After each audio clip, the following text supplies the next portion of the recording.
हर साजिश एक round trip होती है। जब आप किसी को धोखा देते हो, वक्त उसी साजिश को घुमाकर आपके सीने पर बिठा देता है। अपने कर्मों की सिहाई से अपनी किस्मत लिखी जाती है।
The number you have called is currently switched off. Please try again later. The number you have called is currently switched off. Please try again later. Thank you.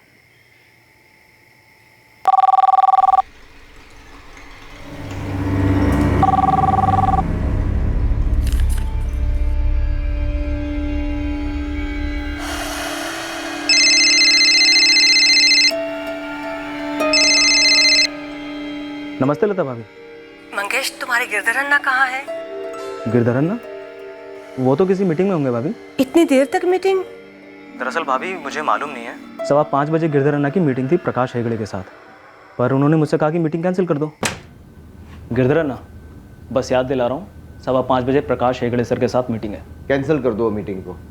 मैं तुम्हें ये कहने बुलाने ही वाला था, एक अर्जेंट मीटिंग निकल आई है, मैं बस निकल ही रहा हूँ।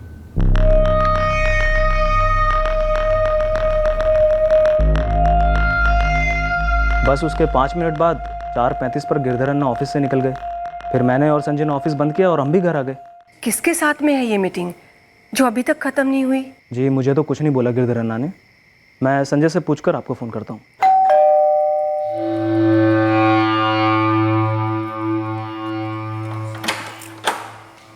हाय मम्मी। नितिन बेटा, तुम्हारे पापा अभी तक नहीं लौटे।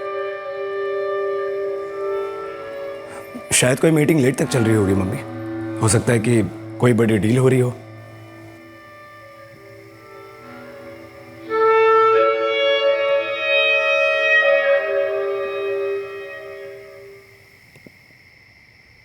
नितिन सुन ना बेटा, 10 बज गए हैं। पापा का फोन अभी तक स्विच ऑफ आ रहा है। The number you have called is currently switched off. Please try again later. Thank you. Disturbance नहीं चाहते होंगे। अरे ऐसी कैसी डिस्टर्बेंस? इतने सालों से 7:30 बजे तक घर आ जाते हैं और अभी 10 बज रहे हैं बेटा। शायद कोई बहुत बड़ी डील होगी, बहुत डिस्कशन हो रहा होगा। मुझे बहुत ज्यादा टेंशन हो रही है नितिन। मम्मी रिलैक्स रिलैक्स, पापा आ जाएंगे। इस मीटिंग के बारे में तुम दोनों में से किसी को कुछ नहीं बताया? जी नहीं सर। सर, गिरधर अन्ना अपनी सारी मीटिंग्स के बारे में अपनी डायरी में लिखते हैं और फिर हमें याद दिलाने को कहते हैं। तुम्हारे गिरधर अन्ना की वो डायरी जिसमें वो सारे मीटिंग्स लिखते हैं, कहाँ है? गिरधर अन्ना अपनी डायरी अपने कैबिन में ड्रॉर में रखते हैं।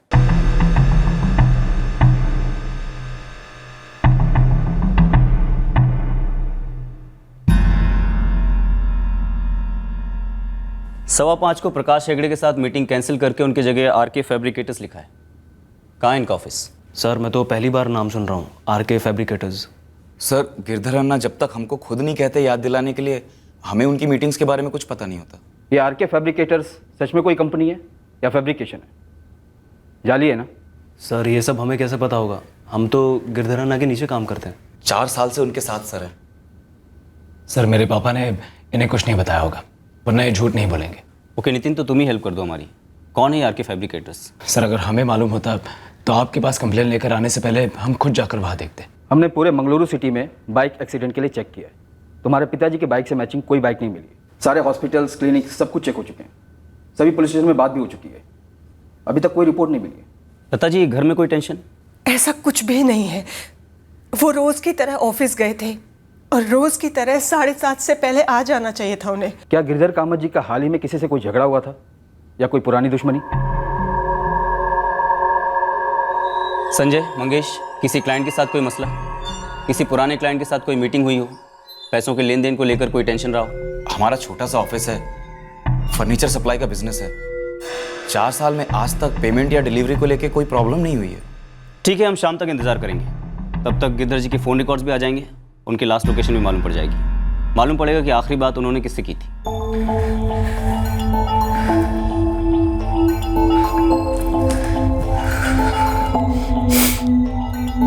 The number you have called is currently switched off.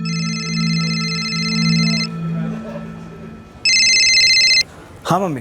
पापा का फोन आया क्या बेटा? नहीं, मैंने बार बार ट्राई किया, अभी तक स्विच ऑफ ही है। मैं भी हर 5 मिनट में ट्राई कर रही हूँ।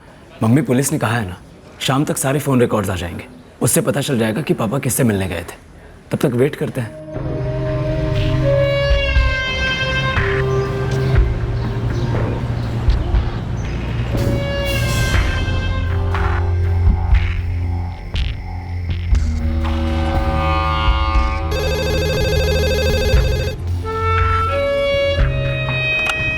हेलो, ये कहाँ का नंबर है? ये पीसीओ का नंबर है। कहाँ का है? आप कौन बोल रहे हैं? मंगलुरु पुलिस। सर, मेरे पीसीओ नंदपुरम में है, कोडीपल्ली स्ट्रीट पे। नो सर, नंदपुरम में तो हमारा कोई क्लाइंट नहीं है। बाकी क्लाइंट से बात हुई? हर एक छोटे बड़े क्लाइंट से बात हुई, अन्ना किसी रेगुलर क्लाइंट को मिलने नहीं गए। उनके फ़ोन की लास्ट लोकेशन अचलगुड़ी है। उनको 15 तारीख को शाम 4:15 बजे नंदपुरम के एक पीसीओ से कॉल आया था और ये उनके फ़ोन पर किया गया आखिरी कॉल था। उसके पहले 14, 13 और 12 जुलाई को भी उसी पीसीओ से तुम्हारे गिरधर अन्ना को कॉल आया। पर हमें तो कुछ नहीं बोला उन्होंने। हमने नंदपुरम और अचलगुड़ी दोनों को छाना, वहाँ पर आरके फैब्रिकेटर्स नाम की कोई फर्म है ही नहीं। सर, कुछ गड़बड़ है। अगर 3 दिन से गिरधर अन्ना को कॉल्स आ रहे थे और कोई डील फिक्स होने वाली होती तो अन्ना हम दोनों को ज़रूर बताते। तो फिर शायद ये कोई ऑफिस की बिजनेस डील ना हो, किसी और ही चीज़ की फैब्रिकेशन हो रही है। और कुछ मतलब अचलगुड़ी या नंदपुरम में कोई पर्सनल मसला है? उन दोनों जगहों में हमारा कोई रिश्तेदार नहीं है। कोई ऐसा रिश्ता हो जो सिर्फ गिरधर जी के साथ है, आपके साथ नहीं, और शायद आपको पता ही नहीं। मेरे तो कुछ समझ में ही नहीं आ रहा है। हमें भी समझ में नहीं आ रहा लता जी, पर इतना तो पक्का है कि आपके पति अचलगुड़ी गए ज़रूर थे और नंदपुरम में उनको पहचानने वाला कोई ज़रूर है।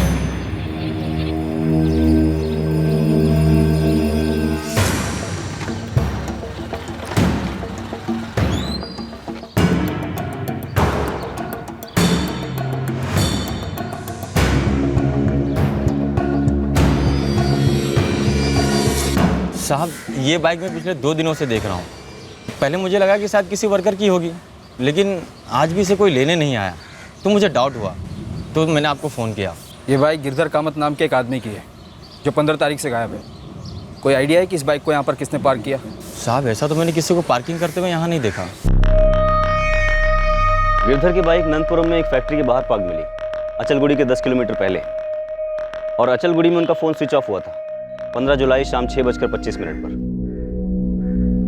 देखिए, अब 3 दिन हो चुके हैं, मामला सीरियस लग रहा है। आरके फैब्रिकेटर्स जो उनके डायरी में नाम लिखा था वो कोई जाली नाम लग रहा है। लेकिन सर, सब कुछ तो बहुत ही नॉर्मल चल रहा था, अचानक ऐसे सीरियस क्या हो सकता है? इस वक्त नो आइडिया, लेकिन हम पूरी अचलगुड़ी और पूरे नंदपुरम को स्कैन करने वाले हैं। डेफिनेटली गिरधर कामत की लाइफ में कुछ तो ऐसा चल रहा था जिसकी वजह से ये सब कुछ हुआ है।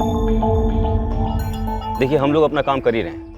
अगर आप दोनों पर्सनल लाइफ में से किसी मैटर को सामने रख सकते हैं तो हेल्प होगी, या फिर तुम दोनों किसी प्रोफेशनल मसले को सामने रख सकते हो। है कुछ?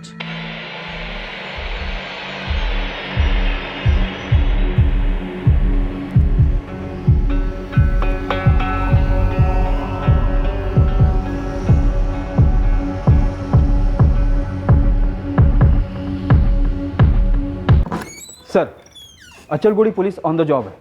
सुबोध, मुझे तो ये घरेलू गड़बड़ लगती है। ये माँ और बेटा कुछ जानते हैं लेकिन छुपा रहे हैं, या फिर शायद दोनों ने मिलकर कुछ किया हो। एक काम करो, इन दोनों के फ़ोन रिकॉर्ड्स निकलवाओ, इनका बैकग्राउंड चेक करो। सर, 4 दिन 12, 13, 14 और 15 जुलाई को नंदपुरम के एक ही पीसीओ से कॉल्स हुए गिरधर को। शायद गिरधर को एक तरीके से बेवकूफ़ बनाया गया हो इस आरके फैब्रिकेटर के नाम पर। शायद एक तरीके से लालच दिया गया। लेकिन अगर ऐसा है तो क्यों है? कहीं ये बाइक का मिलना कोई प्लान तो नहीं है?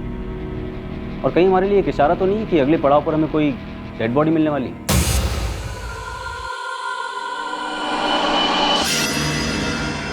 सुबोध जी, अचलगुड़ी के जंगल से एक बॉडी मिली है। हमारे पास गिरधर कामत का फोटो तो है जो आपने भेजा था, लेकिन बॉडी पहचान के परे जली हुई। जली लाश पर कोई आइडेंटिफिकेशन है क्या? कपड़े तो पूरे जले हुए हैं, कोई वॉलेट वगैरह भी नहीं मिला, लेकिन बॉडी की राइट हैंड की इंडेक्स फिंगर पे एक अंगूठी मिली है।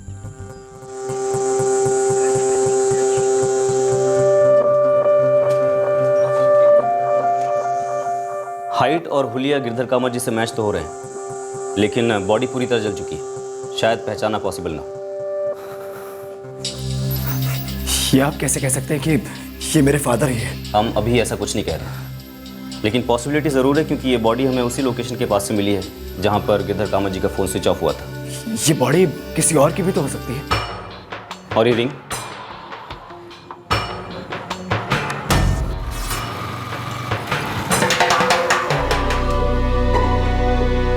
मेरे हस्बैंड की अंगूठी है। फोटोग्राफ में नोटिस की थी हमने ये अंगूठी। हमने फोटोग्राफ के साथ मैच किया, गिरधर कामत की राइट हैंड की इंडेक्स फिंगर पे भी सेम अंगूठी है।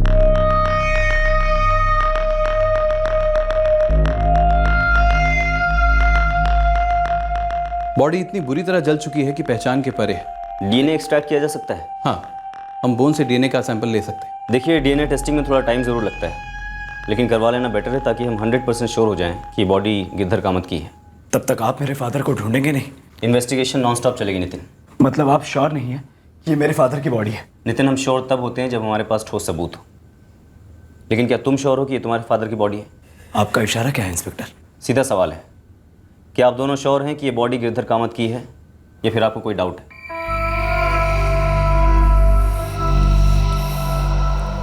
आप मुझसे ये पूछ रहे हैं कि मेरे बेटे नितिन ने अपने पिताजी का खून किया क्या? मैं ये पूछ रहा हूँ कि ऐसा करने के लिए नितिन के पास क्या कोई कारण था, या फिर आप दोनों के पास कोई वजह थी? गिरधर जी मेरे पति थे, पति मेरे नितिन के पिताजी, और नितिन हमारा इकलौता बेटा है जिसकी अपने पिता से बिल्कुल नहीं बनती थी। लता जी, हम हवा में बात नहीं करते। हमने पता किया है कि आपका घर एक खुशहाल परिवार कहलाने से काफी दूर था। ये सच है कि मेरे पापा और मेरे बीच रिश्ते ठीक नहीं थे। तनाव किस बात को लेकर था?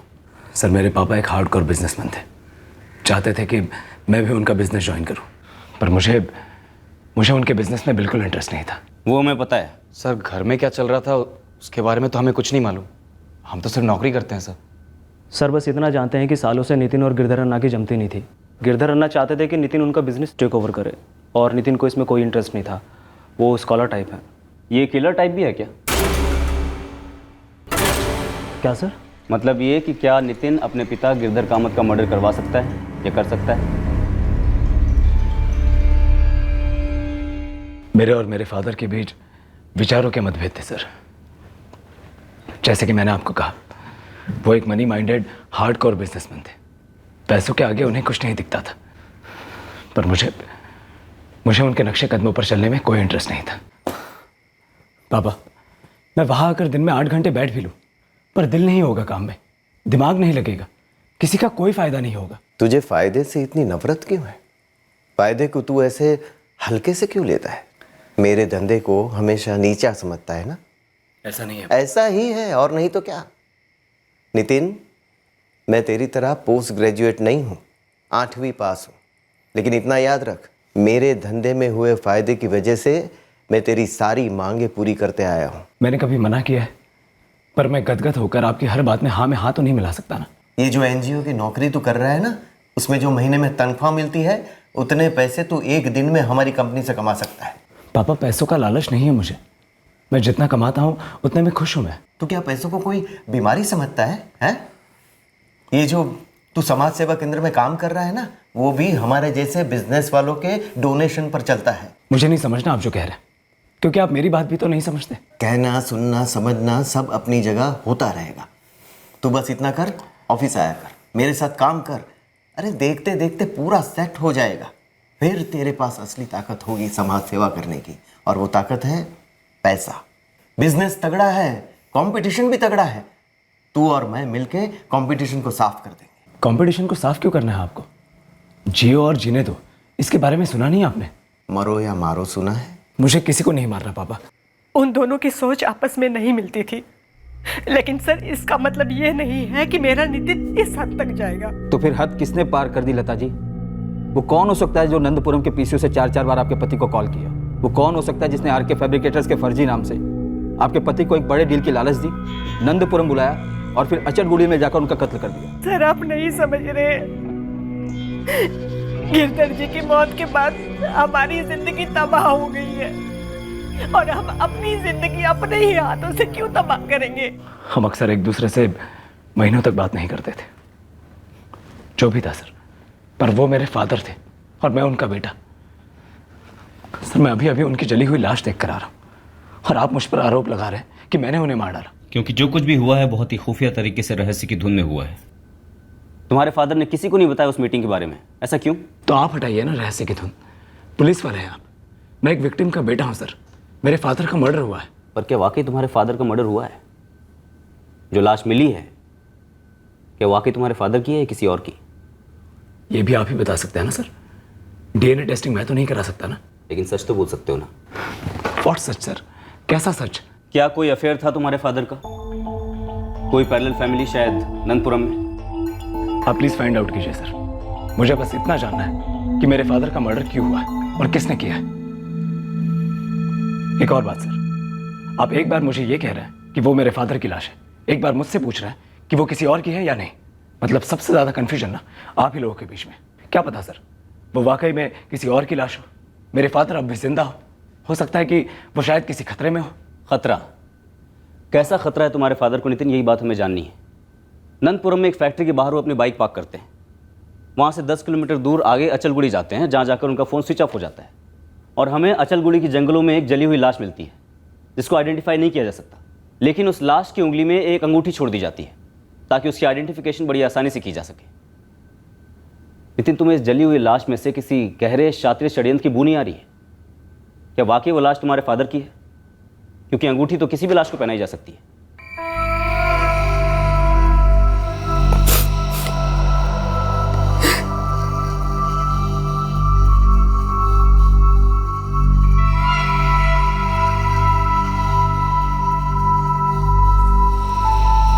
पुलिस वालों के कहने पर मैंने डीएनए टेस्ट दे दिया है उस लाश के साथ मैच करने के लिए। मम्मी, क्या पापा की जिंदगी में कोई दूसरी औरत थी? नहीं बेटा, ऐसा कुछ भी नहीं था। तो फिर हम सबसे छुपकर पापा अचलगुड़ी किससे मिलने गए थे?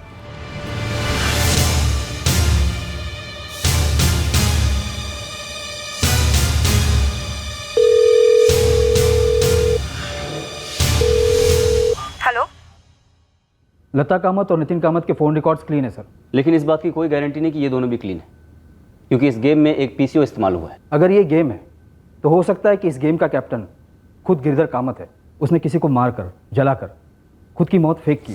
कैंसिल कर दो मीटिंग को, एक अर्जेंट मीटिंग निकल आई है। एक फेक क्लाइंट तैयार किया आरके फैब्रिकेटर के नाम से। नंदपुरम की फैक्ट्री के कंपाउंड के बाहर चुपके से अपनी बाइक पार्क कर दी और फिर अपने प्लान के हिसाब से आगे बढ़ा। अपना फ़ोन स्विच ऑफ कर दिया, फिर किसी को मारकर, जलाकर लाश की उंगली में अपनी अंगूठी बिठा दी और उसे लगा होगा कि परफेक्ट मर्डर का प्लान कर दिया। सुबोध, अगर ये थ्योरी होल्ड करती है तो सबसे बड़ा सवाल ये है कि कोई इतना बड़ा कांड क्यों करेगा? क्योंकि ना ही उसने सिर्फ एक मर्डर किया है बल्कि अपना बना बनाया बिजनेस, अपना नाम, सब कुछ खत्म कर दिया है। क्यों? क्या ये एक नई लाइफ शुरू करने का प्लान होगा? सर, गिरधर के पिछले 6 महीने के फ़ोन रिकॉर्ड्स मैंने चेक किए। उसमें नंदपुरम के पीसी वाला नंबर कहीं फीचर नहीं हो रहा, पर एक नंबर है जो 2 हफ्ते पहले फीचर हुआ है, उससे पहले कभी नहीं। और ये नंबर एक औरत का है। कौन है वो? कोई रेणुका पई है। अभी तक मैंने उसे कॉल नहीं किया, यही मंगलुरु की है।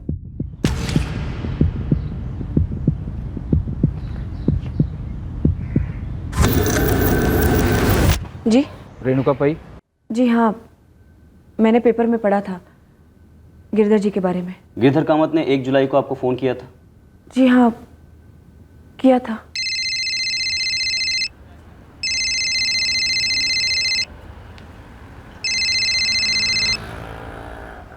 हेलो, गिरधर कामत। नमस्ते गिरधर जी। कैसी हो तुम? मैं ठीक हूँ। आप और लता दीदी कैसे हैं? और नितिन? एकदम फर्स्ट क्लास है। और तुम्हारा कार्तिक? जी वो भी ठीक है। गिरधर जी, आपने कैसे फ़ोन किया? मुझे तुमसे मिलना है, कुछ ज़रूरी बात करनी है। किस बारे में गिरधर जी? मिल के बात करें, फेस टू फेस। मैं फ़ोन करता हूँ, कब मिलना है?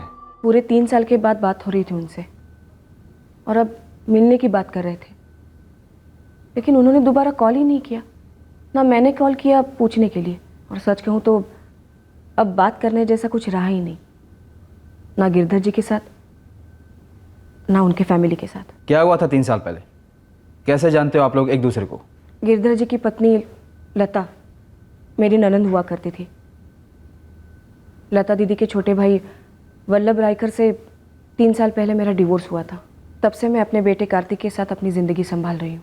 अब तो कोई टच भी नहीं है कामत फैमिली से। और 3 साल बाद गिरधर कामत अचानक आपको फ़ोन करते हैं एकदम से और फेस टू फेस मिलने के लिए कहते हैं। जी, पर वो मीटिंग हुई ही नहीं। रेणुका जी, हमारे पास एक लाश है, लगती तो गिरधर कामत की है पर नहीं भी हो सकती है। मतलब? शायद ऐसा हो सकता है कि गिरधर कामत ने किसी को मारकर खुद की मौत का ड्रामा रचा हो, एक नए वजूद के साथ दोहरी जिंदगी शुरू करने का प्लान। खैर, आप इस कामत फैमिली के बारे में और कुछ बता सकती हैं हमें? 3 साल से उनमें से किसी के साथ मेरी फ़ोन पर भी बात नहीं हुई है, दिवाली पर भी नहीं। मैं क्या बताऊंगी उनकी फैमिली के बारे में? रेणुका जी, कितने साल आपकी शादी रही थी गिरधर कामत के साले वल्लभ रायकर के साथ? 11 साल। डिवोर्स क्यों हुआ था? ये मेरी निजी ज़िंदगी है। देखिए, इस कामत फैमिली से जुड़े किसी झगड़े, किसी रंजिश के बारे में जानना हमारे लिए बहुत ज़रूरी है केस को आगे बढ़ाने के लिए। और आप इत्मीनान रखिए, आप जो कुछ भी बताएंगे वो कॉन्फिडेंशियल रहेगा। मैंने वल्लभ को रंगे हाथ पकड़ लिया था।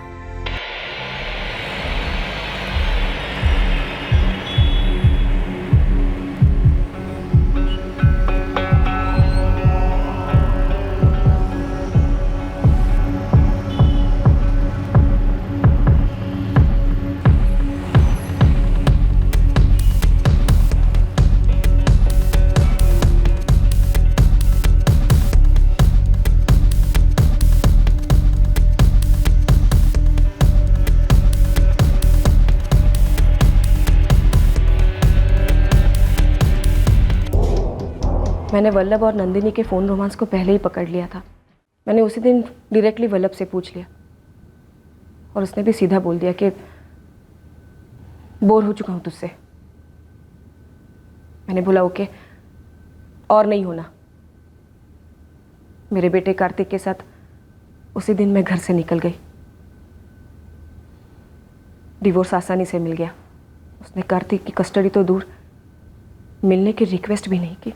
इस सब में गिरधर कामत की क्या भूमिका थी? उन्होंने और लता दीदी ने पहले वल्लभ को समझाने की बहुत कोशिश की, लेकिन वो लोग ये समझ नहीं रहे थे कि मुझे वल्लभ के पास वापस नहीं लौटना है। नंदिनी और उसका मेरे पीठ पीछे 4 साल से अफेयर चल रहा था। हमारे डिवोर्स के बाद उन्होंने शादी कर ली। क्या आपको हल्की सी भी भनक है कि गिरधर जी पूरे 3 साल बाद ऐसा क्या कहना चाहते थे जो फ़ोन पर कहा नहीं गया? मैंने बता दिया जो कुछ भी हुआ था। मैं अभी दुकान से लौटी थी और मेरा बेटा स्कूल से, वो बाहर बैठा है। घर जाकर उसे खाना खिलाना है और भी 10 काम है।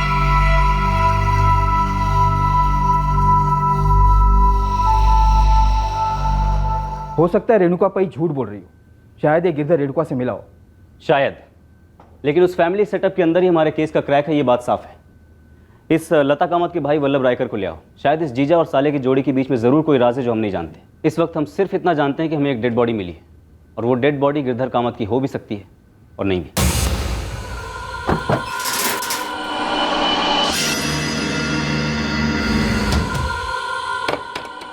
पड़ोसियों से पता लगाओ कि वल्लभ रायकर और उसकी फैमिली कहाँ गए।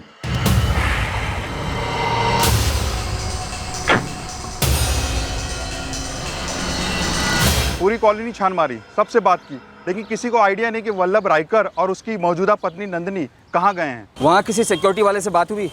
कोई वॉचमैन? सर, यहाँ पर सभी की अपनी अपनी कोठियाँ हैं, कोई कॉमन सिक्योरिटी नहीं है। मेरे भाई वल्लभ का phone number?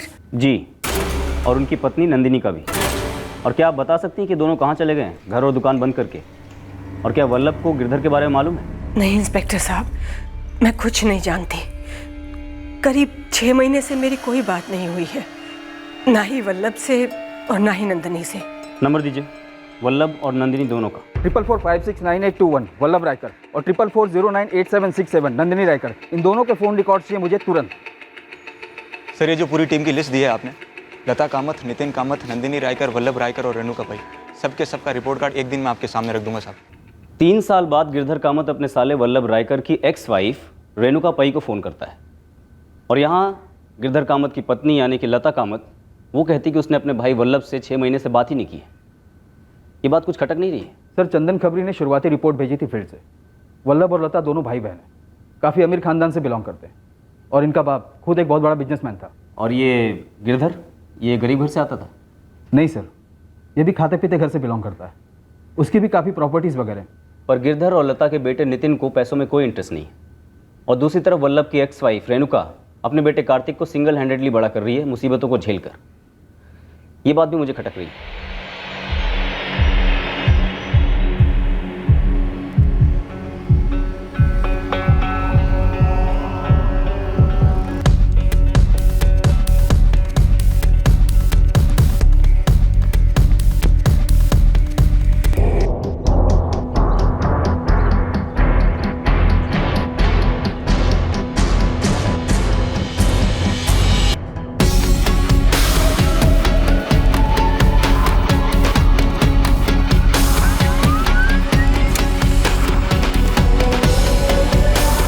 Sir, Vallabh Raikar और नंदिनी रायकर दोनों के फ़ोन्स 15 जुलाई से स्विच ऑफ है।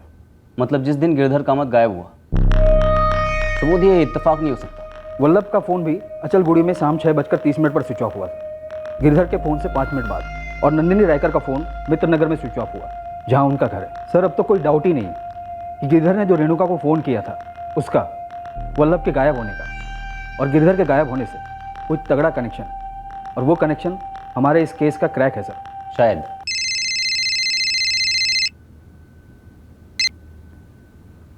बोल चंदर। एक खबर मिली है कामत फैमिली से जुड़ी हुई।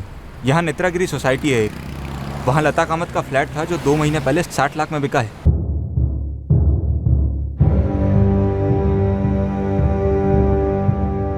इस फ्लैट को लेकर अनबन थी किसी में? वहाँ तक पहुँचा नहीं साहब अभी, लेकिन सोसाइटी के ऑफिस तक पहुँचा हूँ, और वहाँ से पता चला है कि फ्लैट का ओरिजिनल टाइटल लता और वल्लभ के फादर विश्वनाथ रायकर के नाम था, जो 6 साल पहले वल्लभ रायकर के नाम ट्रांसफर हुआ था साहब। पर बिका लता कामत के नाम पर? जी साहब, 2012 में वल्लभ के नाम से लता के नाम पर ट्रांसफर हुआ। वल्लभ और नंदिनी गायब है, और गिरधर वल्लभ की पहली पत्नी रेणुका से मिलना चाह रहा था 2 हफ्ते पहले। सर, 2013 में वल्लभ और रेणुका का डाइवोर्स हुआ था, और 2012 में फ्लैट वल्लभ के नाम से उसकी सिस्टर लता कामत के नाम पर ट्रांसफर हुआ था। कहीं ऐसा तो नहीं फ्लैट लता और गिरधर ने बेचा हो और वल्लभ उसमें से अपना हिस्सा मांग रहा हो और इन दोनों ने मना कर दिया, और फिर गिरधर का मर्डर हुआ हो, या फिर गिरधर का मर्डर नहीं हुआ बल्कि मर्डर हुआ हो वल्लभ का। और नंदिनी, वो भी तो गायब है, उसका क्या किरदार हो सकता है इस सब में? सुबोध, इस लता कामत को हाजिर करो। सर, क्या हो गया है आप लोगों को? पहले आप कह रहे थे कि नितिन ने उसके पापा गिरधर कामत को मार डाला, और अब आप कह रहे हैं कि मेरे भाई वल्लभ को मेरे पति गिरधर ने मार दिया। सर, आप लोग इतने अजीब कैसे हो सकते हैं? गिरधर के गायब होने के 2 हफ्ते पहले उन्होंने रेणुका को फोन किया था। क्यों? बंद कीजिए सर बकवास। हम सीधे साधे लोग हैं, सीधी सादी जिंदगी जीते हैं। एक गला काट कर जलाई हुई लाश सीधी जिंदगी का हिस्सा नहीं होती है लता जी। नेत्रगिरी सोसाइटी के उस फ्लैट का क्या ताल्लुक है इस कांड से? वही फ्लैट जो आपके फादर ने आपके भाई वल्लभ के नाम किया था, और बाद में आपके भाई वल्लभ ने आपके नाम ट्रांसफर किया। क्यों हुआ था ये ट्रांसफर? एक भाई अपनी बहन को गिफ्ट नहीं दे सकता क्या? बेशक दे सकता है, लेकिन लता जी आप कैसी बहन है कि आपका इतना दिलदार दानवीर कर्ण जैसा भाई कहाँ है आपको मालूम तक नहीं? आप कहाँ की बात कहाँ जोड़ रहे हैं? हम वहीं जोड़ रहे हैं जो जुड़ रहा है लता जी। तो बोलिए, ऐसा कैसे हो सकता है कि जहां पर गिरधर की लाश मिली वहीं पास में ही वल्लभ का फोन स्विच ऑफ होता है, और ठीक उसी दिन से वल्लभ और नंदिनी दोनों गायब हैं, आउट ऑफ रडार हैं? सर, कहीं ये वल्लभ का किया हुआ तो नहीं है? क्या वल्लभ के पास उसके फादर का दिया हुआ फ्लैट था? जी। और वो फ्लैट वल्लभ ने अपने लता दीदी को गिफ्ट किया? जी। ये तो मैं पहली बार सुन रही हूँ सर। जहाँ तक मुझे पता है वल्लभ के फादर ने उसके लिए वो कोठी और बिल्डिंग मटेरियल की सप्लाई का बिजनेस छोड़ा था, और कोर्ट में भी बस इतना ही डिक्लेयर किया गया था। और आप जिस घर में रहती हैं वो मुझे डिवोर्स के सेटलमेंट में मिला है, और हर महीने वल्लभ से मेंटेनेंस भी मिलती है। अपने बेटे कार्तिक की परवरिश के लिए। मुझे मालूम है कि अभी आप वल्लभ के टच में नहीं है, पर एक तुक्का लगाकर बता सकती हैं कि लता कामत वल्लभ का मर्डर करवा सकती है क्या? शायद वल्लभ ने फ्लैट के सेल से आए 60 लाख रुपयों में से हिस्सा मांगा हो या सारी रकम मांगी हो। मैं नहीं जानती सर, लेकिन मैं इसके बारे में लता दीदी से पूछ सकती हूँ। शायद वो कुछ बता दे और इससे गिरधर जी के मर्डर का खुलासा हो जाए।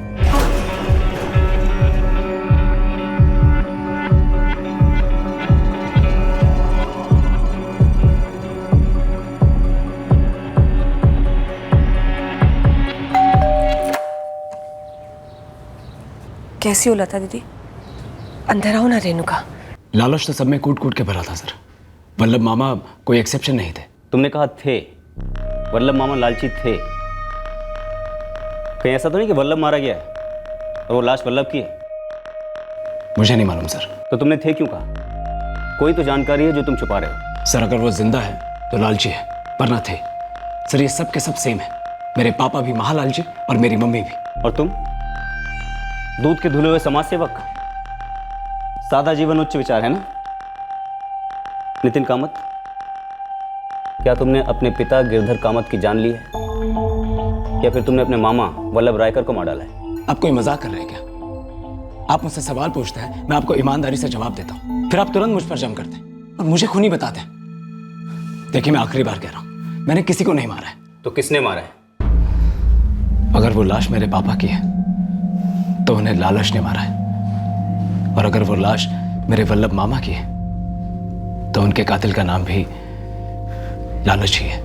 क्या और क्यों जानना चाहती हो रेणुका? देखो क्या हालत हो गई है मेरी। विधवा हो गई हूं मैं और पुलिस मुझ पर शक कर रही है कि मैंने अपने पति को मारा, और कभी कहती है कि मैंने और मेरे पति ने मिलकर वल्लभ को मार डाला। हमारे डिवोर्स के वक्त वल्लभ ने कोर्ट में झूठ बोला था ना, उसकी जायदाद के बारे में। जब उसने कोर्ट में उसके सारे प्रॉपर्टीज के पेपर पेश किए तब उसने उसके नाम के नेत्रागिरी सोसाइटी के फ्लैट के बारे में जिक्र क्यों नहीं किया? क्या तभी वो फ्लैट उसने आपके नाम पे ट्रांसफर कर दिया था? हाँ रेणुका, मुझे धोखा देने के लिए, ताकि मैं उसमें से कोई हिस्सा ना मांग सकूं। उस फ्लैट के पैसे मुझे ना मिल सके इसलिए ना। दीदी, वल्लभ ने एक बार भी नहीं सोचा कि ये पैसे उसी के बेटे कार्तिक को मिलेंगे, उसी के खून को मिलेंगे। वल्लभ ने मुझे धोखा दिया, कार्तिक को भी धोखा दिया है, और इस साजिश में आप सभी लोग शामिल हुए। जितना मैंने देखा और सुना, मेरे हिसाब से मम्मी और मेरे वल्लभ मामा के बीच उस फ्लैट को लेकर अनबन थी। जो फ्लैट तुम्हारे मामा ने तुम्हारी मम्मी यानी अपनी बहन के नाम किया था, उसी फ्लैट को लेकर अनबन थी? सिर्फ वही फ्लैट नहीं, 2 और फ्लैट भी थे जो मेरे नाना जी मेरे मामा के लिए छोड़ गए थे। मामा जी ने वो फ्लैट मेरे मम्मी के नाम कर दिया। और ऐसा क्यों किया तुम्हारे मामा ने? मुझे सच में नहीं पता सर। मैं बस इतना जानता हूँ कि वो सारी प्रॉपर्टीज मामा जी मम्मी से वापस मांग रहे थे। लता दीदी, मैं चाहता हूँ कि आप वो 3 फ्लैट्स मुझे लौटा दो। मैं डीड बनवाता हूँ, हम उस डीड को रजिस्टर करवा लेंगे। और दीदी मेरी विनती है कि इसमें जीजा जी को बीच में मत लाना। ये 3 फ्लैट्स की बात हम दोनों भाई बहन के बीच की बात है। तुमने खुद गिफ्ट डीड बनाकर वो तीनों फ्लैट्स मेरे नाम किए थे। कितना पूछा था मैंने तुमसे कि ये क्यों कर रहे हो? क्या जवाब था तुम्हारा? कि दीदी प्यार से दे रहा हूँ, रख लो, नितिन के काम आएंगे। प्यार से दे रहा हूँ, नितिन के भविष्य के लिए। लेकिन वल्लभ, हमारे पापा ने मुझे मेरा हिस्सा दे दिया था और मैं उसमें बहुत खुश हूँ। फिर भी दीदी, मेरा दिल करता है कि ये फ्लैट्स मैं आपके नाम कर दूँ। तो अगले हफ्ते हम रजिस्ट्रेशन करवा लेते हैं, ठीक है? आंख से आंख मिलाकर बात कर। तूने मेरा इस्तेमाल किया है ना? बेकार का ड्रामा ना करो दीदी, मैंने अपनी मर्जी से दिया था, अब जरूरत है तो मांग रहा हूँ। अगर सच में जरूरत होती ना वल्लभ, तो मैं आंख बंद करके तुम्हें दे देती, लेकिन तुमने ये सारा नाटक रेणुका को धोखा देने के लिए किया। वो फ्लैट्स अब मैं तुम्हें नहीं देने वाली। दीदी आप मेरी बहन है, रेणुका की नहीं। तो तुम्हें झूठ बोलने की क्या जरूरत थी? मुझे सच सच क्यों नहीं बताया तुमने? दीदी वो रेणुका हड़प लेती मेरी आधी प्रॉपर्टी, और अगर मैं आपको बताता तो आप कभी ना कभी उसे बताती कि मेरे फ्लैट्स हैं। मैंने उसे अलग घर खरीद के दिया हुआ है, तगड़ा मेंटेनेंस दे रहा हूँ, और क्या दूं? उन 3 फ्लैट्स का रेणुका को 50% ना देना पड़े, इसलिए तूने वो तीनों फ्लैट्स मेरे नाम करवाए थे और अब तुम्हें वो वापस चाहिए। बिल्कुल सही चीज कही आपने और सही चीज करी। अब मेरे फ्लैट लौटाई। वो फ्लैट मैं तुम्हारे नाम ट्रांसफर नहीं करूंगी, वो मेरे थे और हमेशा ही मेरे रहेंगे।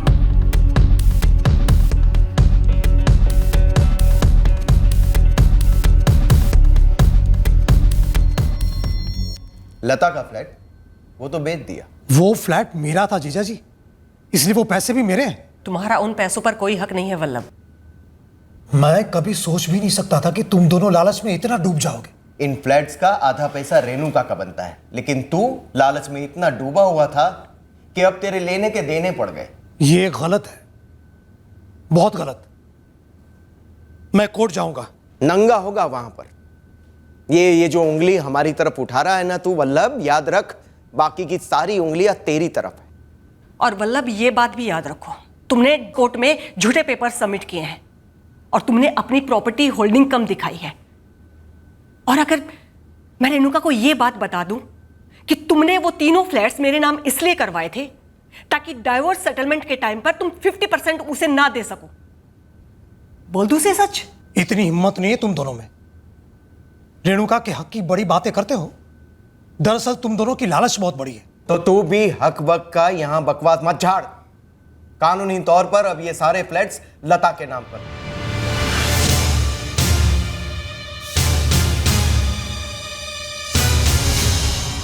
सर किसने किसको मारा मैं नहीं बता सकता, पर जो भी मरा है मेरे ख्याल से प्रॉपर्टी की वजह से मरा है।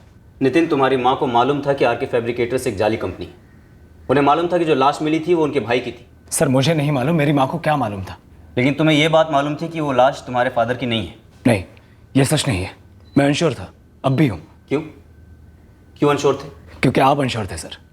डीएनए टेस्ट किसने मांगा, मैंने या आपने? आरके फैब्रिकेटर्स, नंदपुरम के पीसीयू से किए हुए वो 4 फोन कॉल्स, ये सब आपके पति गिरधर का रचा हुआ नाटक था और आप इस नाटक का हिस्सा थी। सर मुझे इन सब के बारे में कुछ भी नहीं पता, मैं सच कह रही हूँ। वो जो भी था जिसने पीसीयू से कॉल किया था वो आपके पति गिरधर कामत का आदमी था लता जी। आरके फैब्रिकेटर्स कहाँ है ये? अचलगुड़ी में गिरधर जी, नया ऑफिस है और मेरे बॉस चाहते हैं कि पूरा सेटअप आप ही करो। लेकिन मैं आज नहीं मिल सकता। आज तो मना मत कीजिए सर, बहुत अर्जेंट है। ठीक है, अब इतना जोर दे रहे हो तो आज मिल ही लेते। पूरे रास्ते निकल के आने की तकलीफ नहीं करनी पड़ेगी आपको। नंदपुरम की इंडस्ट्रियल यूनिट की जो चौक है, आप वहाँ पर आइए, मैं अपनी गाड़ी से वहीं आपको पिकअप कर लूँगा।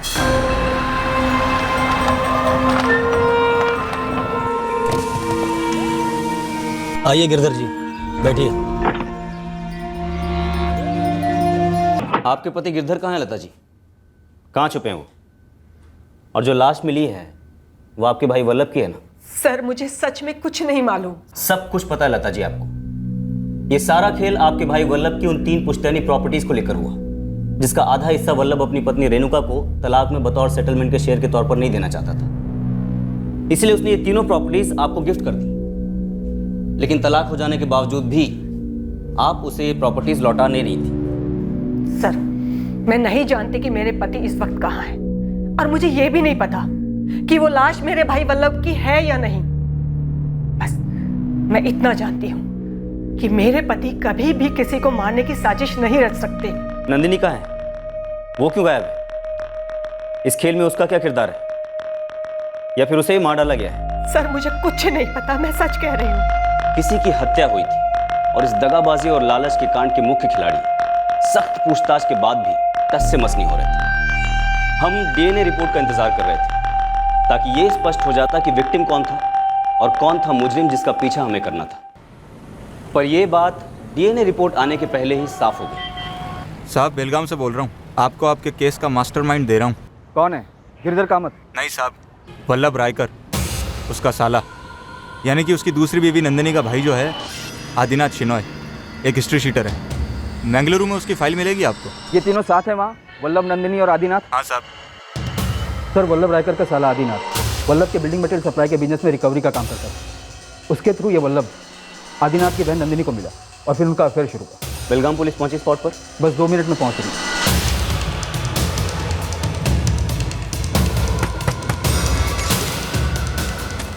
आदिना, तेरे बहन और जीजा कहाँ हैं बता दे, वरना ये शूट कर दूंगा, कोई अरेस्ट नहीं।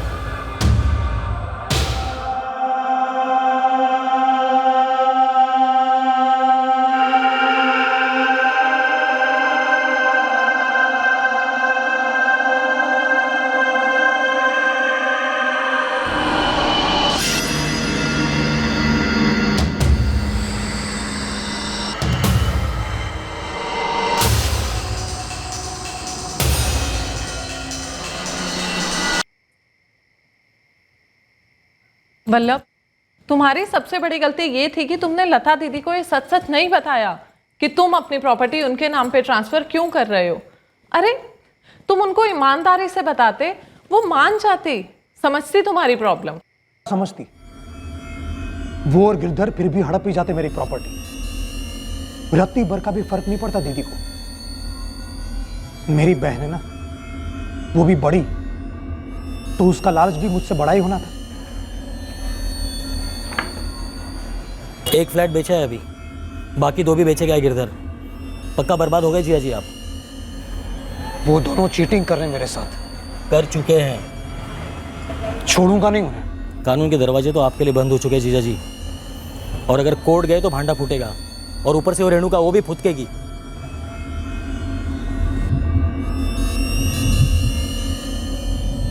मुझे धक्का देना था उन्हें, खास करके लता दीदी को,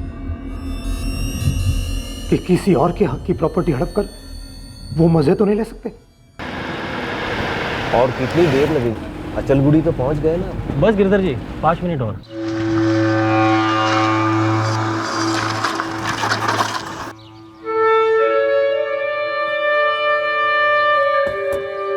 वल्लभ, तुम? ए भाई, क्या ये सब क्या है? जाल है जीजा जी। जिस तरह आपने और लता दीदी ने अपनी जाल में फंसाकर मेरी प्रॉपर्टी हड़प ली, उसी तरह ये भी एक जाल है। ये जाल तुम्ही ने बिछाया था, हमने उसे तोड़ा। ये फ्लैट बेचकर उसमें से जो भी मिला, उसका एक हिस्सा मैं रेणुका को देने वाला हूं। ना जीजा जी, आप किसी को कुछ नहीं दोगे।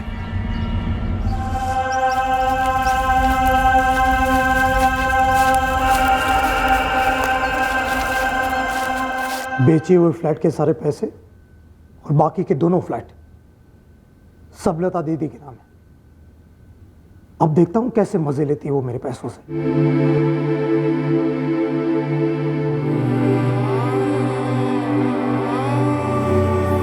क्यों किया आप दोनों ने ऐसा? हमने कभी नहीं सोचा था कि बात यहां पर आकर खत्म होगी।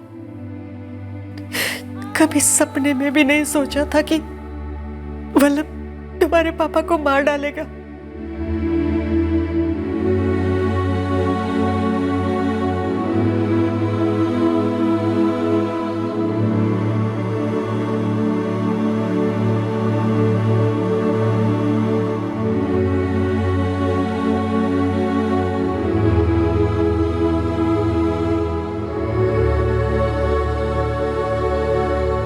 बॉडी देखकर लग रहा है कि उनकी मौत इलेक्ट्रिक शॉक की वजह से, जबकि हीटर पे हाथ मां गायत्री का है और गले पे स्ट्रैंगुलेशंस के मार्क्स भी हैं। एक जुर्म की डिटेल प्लानिंग कागज पर उतारी जा रही है। हवेली के किसी भी खिड़की और दरवाजे पर तहकीकात की बारीकियों को बड़े गौर से स्टडी किया जा रहा था।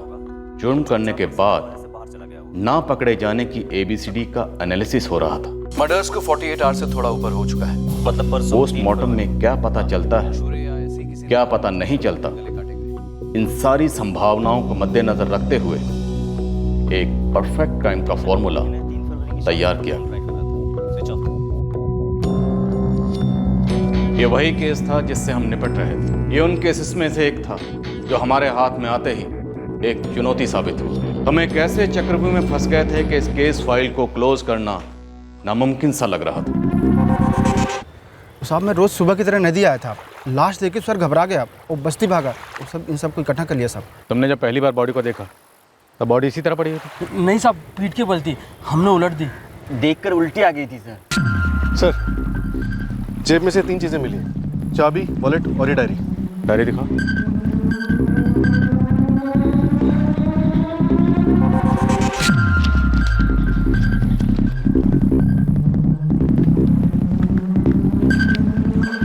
वॉलेट में से 2 फोटोग्राफ्स मिल गए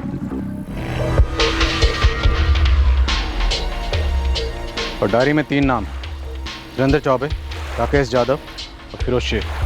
और सर ये किसी 2 व्हीलर की चाबी लग रही है। सर दूर दूर तक देखा, ना कोई बाइक है, ना कोई मर्डर वेपन्स, ना कुछ। साहब इसका चेहरा इतना बिगाड़ चुका है, कैसे पहचान पाएगा कोई? कदकाठी को देखकर या कपड़ों को देखकर लगता है कि बस्ती का हुआ है पहचान का कोई? नहीं साहब, मतलब ऐसा चेहरा देखकर पता लगाना बहुत मुश्किल है साहब। अनिल, पूरी बस्ती में पता करवाओ कि कौन है जो कल रात घर नहीं लौटा। बॉडी आज सुबह नोटिस हुई, शायद कल रात से यहीं पड़ी होगी।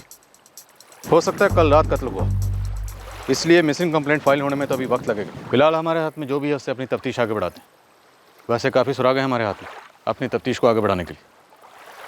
हो सकता है इस तस्वीर में जो लड़का है वही विक्टिम, तो सबसे पहले इस तस्वीर से विक्टिम का नाम जोड़ने की कोशिश करते हैं।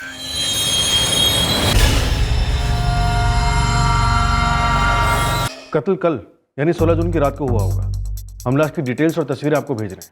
अपने स्टेशन में आने वाली हर मिसिंग कंप्लेंट पर नजर रखिए और किसी जवान लड़के की मिसिंग कंप्लेंट आए तो हमें तुरंत कांटेक्ट कीजिए। बस्ती के हर एक घर में पूछा, ऐसा कोई जवान आदमी नहीं है जो कल रात को घर नहीं लौटा। और ये दोनों? नहीं साहब, ये हमारी बस्ती के नहीं है। हमारे पास 3 नाम है, सुरेंद्र चौबे, राकेश यादव और फिरोज शेख। पता करो क्या इस बस्ती के हैं या बस्ती में रहने वालों से इनका कोई ताल्लुक है। और हाँ, किसी भी लावारिश पड़ी बाइक पर अपनी आंखें खुली रख। ठीक है साहब। लालू, लावारिस लाश की जेब में से एक डायरी मिली, इसमें 3 नाम लिखे, सुरेंद्र चौबे, राकेश यादव और फिरोज शेख। इन नामों के आगे यूपी लिखा है। यूपी मतलब उत्तर प्रदेश होना चाहिए, नहीं? यहाँ शाहजहाँपुर भी लिखा है। तो एक काम कर, शाहजहाँपुर का एक चक्कर लगा और पता कर कि लड़का वहाँ का है कि नहीं। हो सकता है उसे यहाँ अपने उज्जैन में लगा किसी ने खत्म कर दिया। साहब ये 3 नाम कोई धुरंधर अफलातुन नाम तो है नहीं जो पूरे शाहजहाँपुर में वर्ल्ड फेमस हो। लाश की जेब में से एक वॉलेट निकला जिसमें 2 फोटोग्राफ्स मिली। ये लड़का विक्टिम हो भी सकता है और नहीं भी, लेकिन ये जो लड़की है लड़के की करीबी होगी। साहब ये फोटो अपनी मदद करेगी शायद। चलिए शाहजहाँपुर से शुरू करते हैं।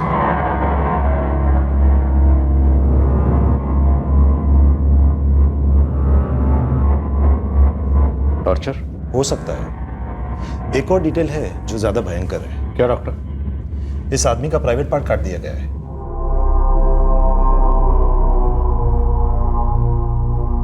चेहरा भी बुरी तरह बिगाड़ दिया गया, लेकिन हमें क्राइम सीन से कोई औजार नहीं मिला। चेहरा और गला इतनी बुरी तरह कुचला गया है कि फर्स्ट एनालिसिस में एग्जैक्ट कॉज ऑफ डेथ बताना बहुत मुश्किल है इंस्पेक्टर।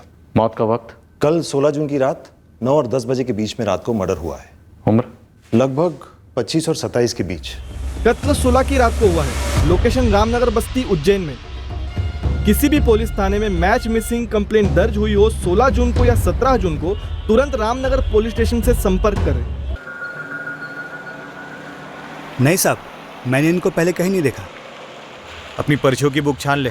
16 की रात को कोई बाइक लगी होगी जो अभी तक लेने नहीं आया। नहीं साहब, ऐसे कोई बाइक या स्कूटर तो यहाँ पे नहीं है। भाईजान, शाहजहाँपुर को कुछ छोटा सा गांव समझे हो जहां चौपाल में 3 नाम पुकारे और तीनों के तीनों हाजिर हुए।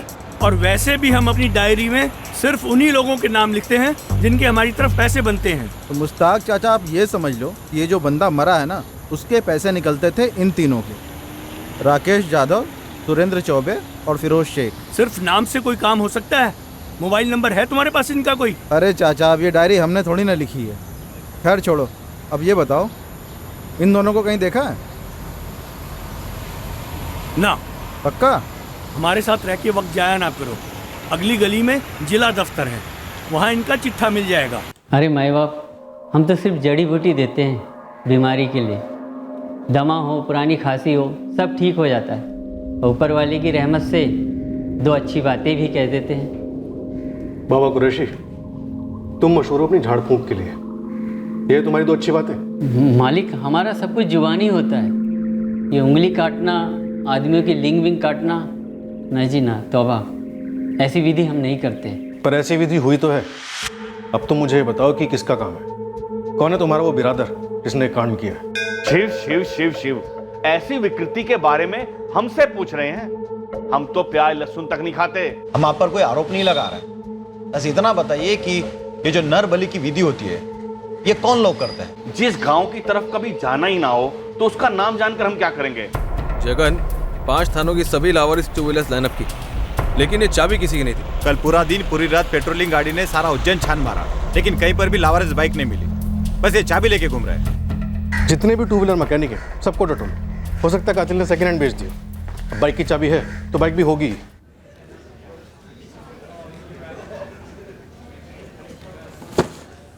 नहीं जी, ये सुरेंद्र चौबे, राकेश यादव, फिरोज शेख हमारे शाहजहाँपुर के नहीं हैं। और सर ये दोनों?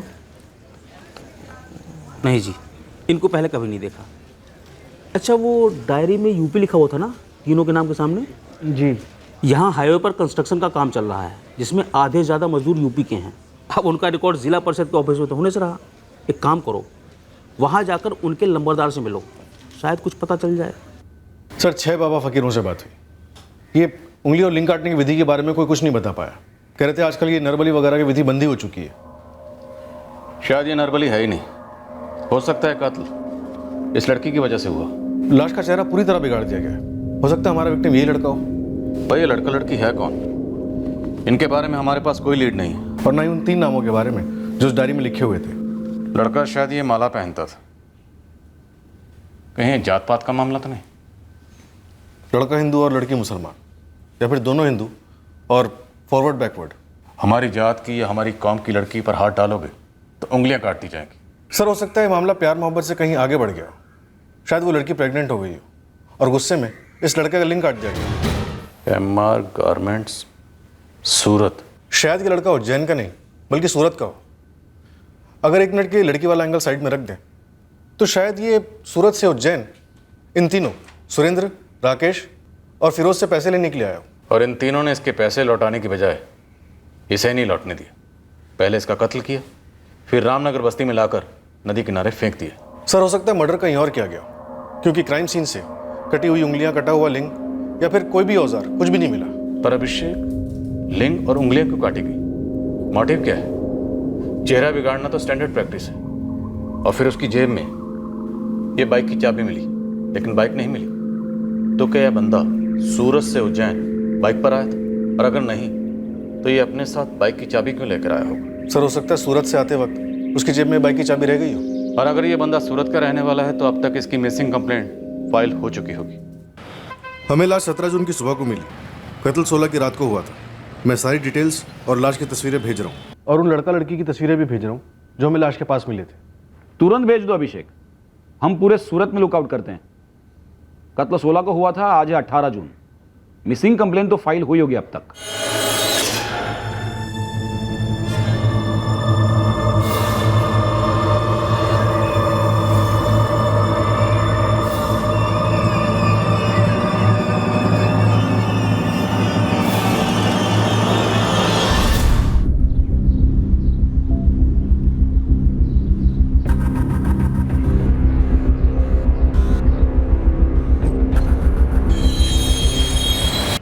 साहब, शाहजहाँपुर में कई चौबे, शेख और जाधव परिवार मिले, पर उनमें कोई भी सुरेंद्र, फिरोज या फिर राकेश नहीं है।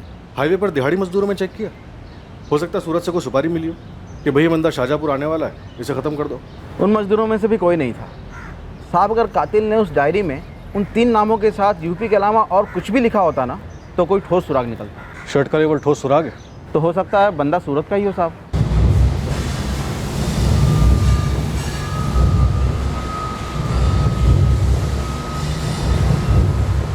હાલર સાહેબ, આ શર્ટ મારી કંપનીનું જ છે, મારી કંપનીનું લેબલ પણ છે। अश्विन भाई, उज्जैन पुलिस एक मर्डर केस की तहकीकात कर रही है। मारे गए आदमी के बदन पर यह शर्ट था। मुझे खुशी है कि मेरी कंपनी के शर्ट लोग पहनते हैं, लेकिन सारे पहनने वाले का रिकॉर्ड तो मेरे पास से नहीं मिलेगा ना भाई। कुछ तो मिलेगा आपके पास।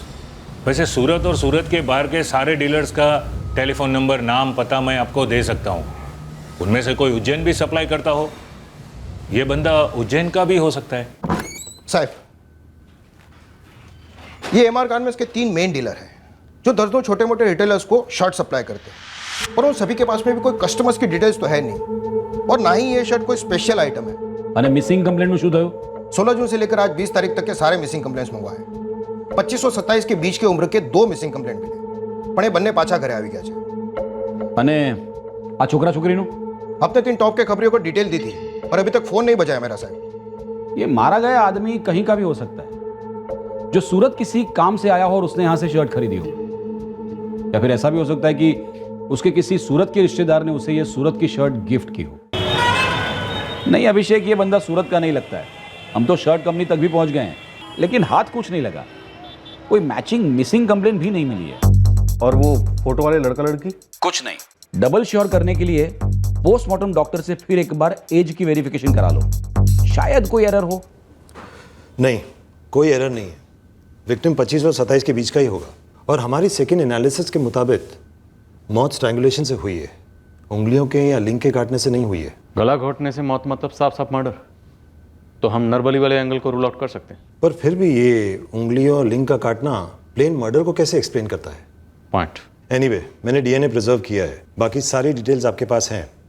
मेरी एडवाइस है बॉडी को केस हॉल होने तक दफना दो। बाद में अगर जरूरत पड़े तो कब्र से निकालकर हम उसे क्रिमेट भी कर सकते हैं।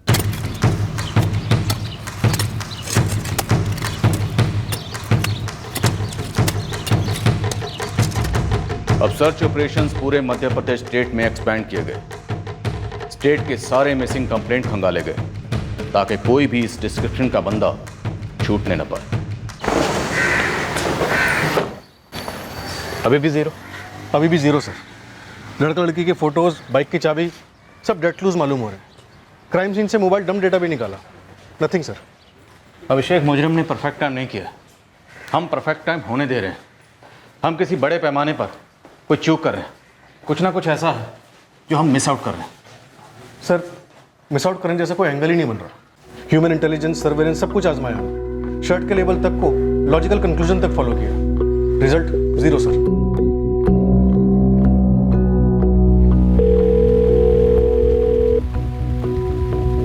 हाँ बोल।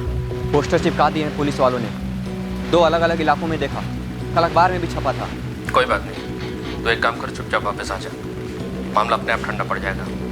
पुलिस वालों के पास एक यही केस थोड़ी ना है। अभिषेक, शायद हम जीरो पर इसीलिए हैं क्योंकि हम जीरो की तरह गोल गोल घूमकर बार बार उसी मुकाम पर लौट रहे हैं जहां से हम शुरू हुए थे। सही दिशा की तरफ हम पहल कर ही नहीं रहे।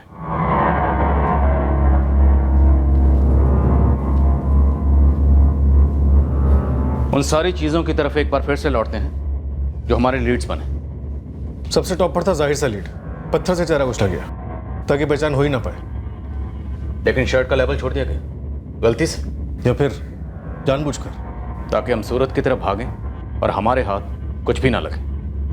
अभिषेक, लाश के पास जितने भी सुराग छोड़े गए हैं वो शायद इसी इरादे से प्लांट किए गए हैं ताकि हम घूमते रहें, गोल गोल गोल गोल।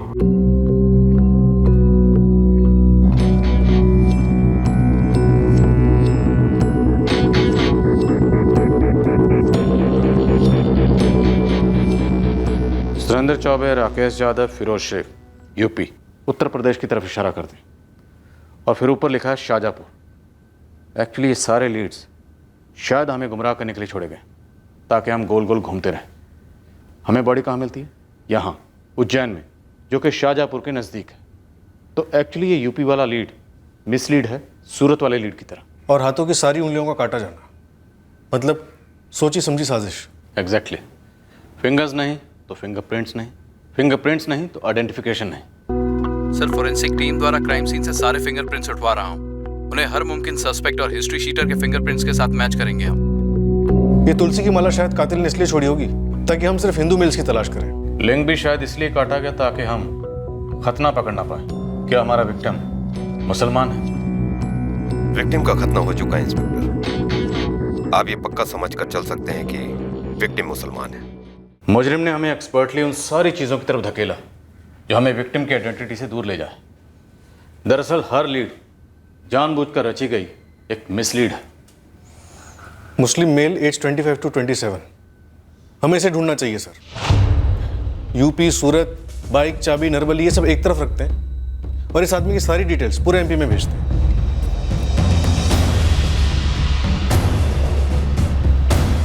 सही कहा आपने, नदीम सैयद नाम है इस बंदे का, उम्र 25 साल। इसकी मिसिंग कंप्लेन हमारे पास 17 जून को आई थी। इस नदीम सैयद ने आखिरी बार 16 जून की दोपहर में अपने अम्मी और अब्बू से बात की थी, यहीं भोपाल में। ये नदीम सैयद आपके भोपाल का ही लड़का है? हाँ अभिषेक, हमने एमपी स्टेट के हर पुलिस थाने में इसकी फ़ोटो और डिटेल्स भिजवाई है, चेक कीजिए। 17 जून की फीड में आपके पास जरूर आई होगी। आपका नदीम 16 तारीख को गायब हुआ, और हमारे विक्टिम का मर्डर भी 16 को ही हुआ। नदीम की उम्र 25 साल थी और हमारे विक्टिम की उम्र 25 और 27 के बीच। इस नदीम के माँ बाप हर दूसरे दिन पूछने आ जाते हैं यहाँ। उज्जैन? नहीं तो उज्जैन में तो हमारा कोई भी रिश्तेदार नहीं है, और जहां तक हम जानते हैं कि नदीम कभी किसी काम से उज्जैन गया ही नहीं। इकबाल जी, वैसे हम भी दावे के साथ तो कह नहीं सकते, पर आपको और तहसीन जी को हमारे साथ उज्जैन चलना होगा शिनाख्त के लिए। अरे भाई, किसकी शिनाख्त? कैसी शिनाख्त? वहाँ एक लाश मिली है। क्या हुआ? पुलिस क्या कह रही थी? उज्जैन शिनाख्त? वहां की पुलिस को कोई लाश वाश मिली है? हाँ, तो क्या हुआ? वो हमें क्यों फोन कर रही है? उनका कहना है कि वो लाश हमारे नदीम की हो सकती है।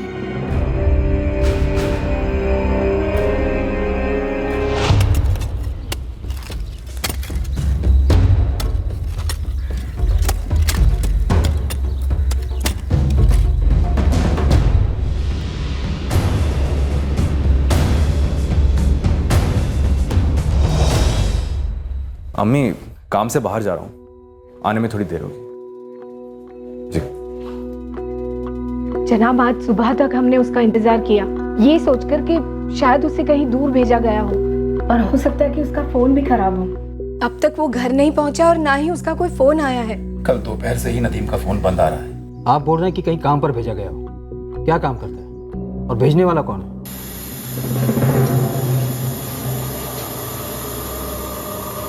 सर, अपने गोविंदपुरा में शक्ति इंडस्ट्रियल एस्टेट है, वहाँ पर ही हमारा नदीम एसी रिपेयरिंग का काम करता है। वसीम बेग नाम है उसके मालिक का। वसीम बेग? शक्ति स्टेट वाले जो अभी कॉर्पोरेशन के इलेक्शन में खड़े? वही? जी जी वही। पर वसीम भाई का कहना है कि उन्हें नहीं पता कि नदीम कहाँ चला गया है। अरे इकबाल भाई, हम भी नदीम को फ़ोन लगा लगा कर थक गए हैं। हमें लगा उसने बिना बोले छुट्टी मार ली, लेकिन अब उसका फ़ोन भी ऑफ आ रहा है। वसीम भाई, नदीम का फ़ोन तो कल रात से ही बंद आ रहा है। ऐसे कैसे गायब हो गया? कुछ तो बोला होगा आपसे। हमें लगा आपको पता होगा। वैसे कल नदीम ने अपनी अम्मी को फ़ोन करके बताया था कि वो किसी काम से बाहर जा रहा है, लौटने में देर हो जाएगी। वसीम जी, नदीम ने जाने से पहले आपसे कुछ कहा नहीं? मालिक, अगर उसने मुझसे कुछ कहा होता तो मैंने इकबाल मियाँ को बताया होता ना। नदीम सिर्फ मुझसे इतना कह के गया कि उसको अपना कोई निजी काम पूरा करना है। कैसा निजी काम यार, जो तुम्हें काम के वक्त ही करना है? तुम्हें पता है ना काम को लेकर कैसी मारामारी चल रही है। भाईजान, मैं कल फुल डे फुल नाइट कर लूँगा, आज थोड़ा ज़रूरी काम है, प्लीज़ जाने दीजिए। ठीक है, जाओ, लेकिन टाइम से आ जाना। नदीम कभी भी बेवजह छुट्टियां नहीं मांगता और अपने काम में भी सटीक है। अब 2 दिन से गायब है, इसलिए मैं ज़्यादा परेशान हो रहा हूँ। मैंने अपने लड़कों को भी खोजने लगाया है। आखिर जाकर कहाँ जा सकता है ये नदीम? कोई लड़की का चक्कर? मालिक, बहुत छोटी सी यूनिट चलाता हूँ अपना घर चलाने के लिए, और दिल से आवाम की खिदमत करना चाहता हूँ, सिर्फ इसलिए चुनाव लड़ रहा हूँ। अब इस सब के बीच में कौन अपने मुलाजिम के चक्करों का हिसाब रखेगा? आप प्लीज़ नदीम को ढूंढ निकालिए, अपने अम्मी अब्बू का इकलौता है।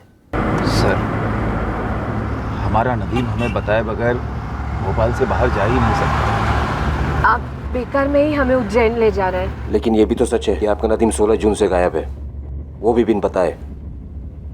एक बार शिनाख्त कर लीजिए, बाकी हमारी खोज तो जारी है ही।